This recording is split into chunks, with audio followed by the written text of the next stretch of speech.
Pasangan saudara ini berusia kurang dari 10 tahun. Mereka juga bisa bertahan hidup di pegunungan.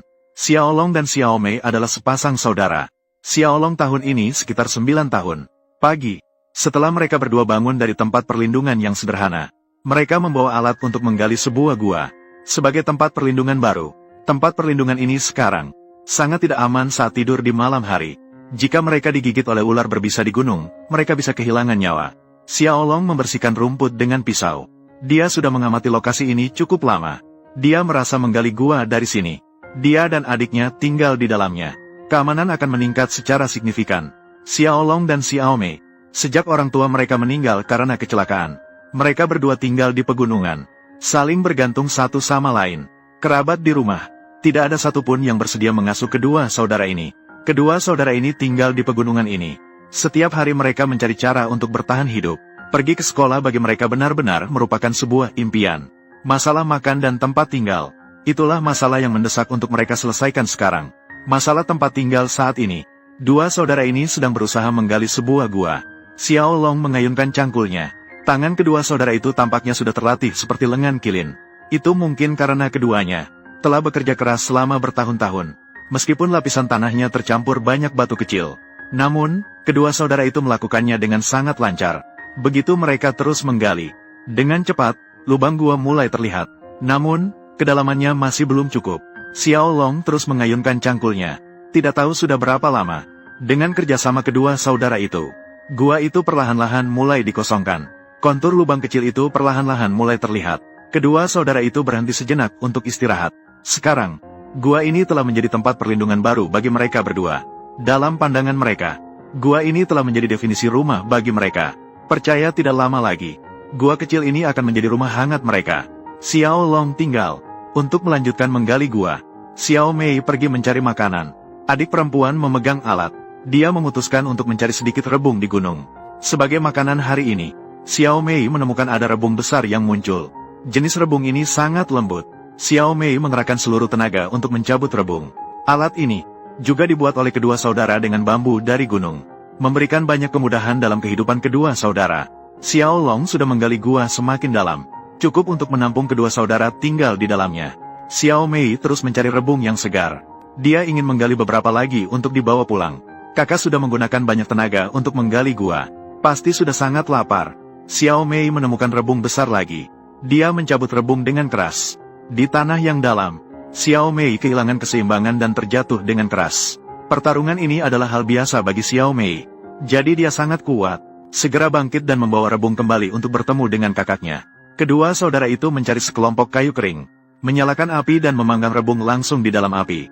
Keduanya mengupas rebung dan langsung memakannya. Tidak ada makanan pokok, tidak ada bumbu apapun. Inilah makanan mereka berdua.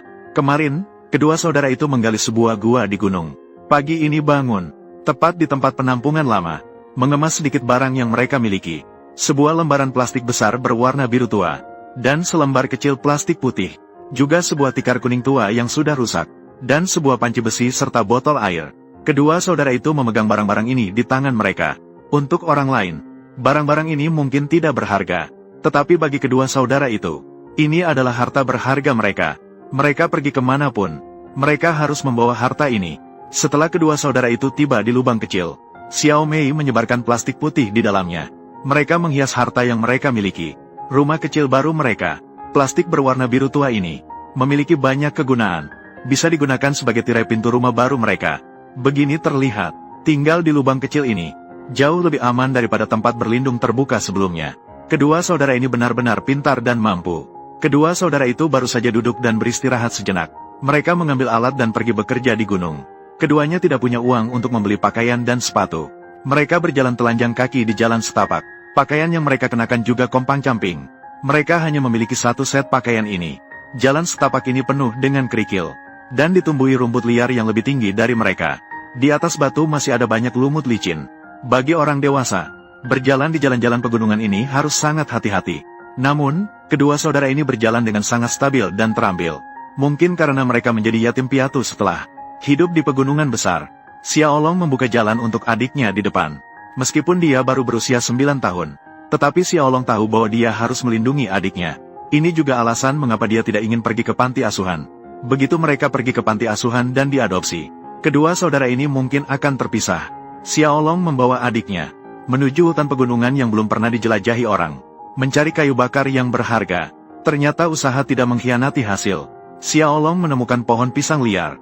Karena Xiaolong selalu mencari ke dalam hutan, pohon pisang ini belum ditemukan oleh orang lain. Xiaolong menggunakan alat untuk menebang pohon pisang.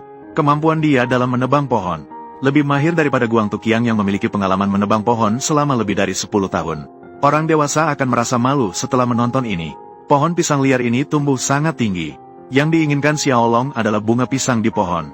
Karena penduduk setempat memiliki kebiasaan memetik bunga pisang, Xiaolong berencana untuk menjual bunga pisang itu untuk mendapatkan uang.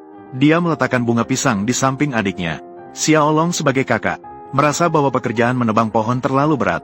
Dia pun membiarkan adiknya duduk dan beristirahat menunggu dia.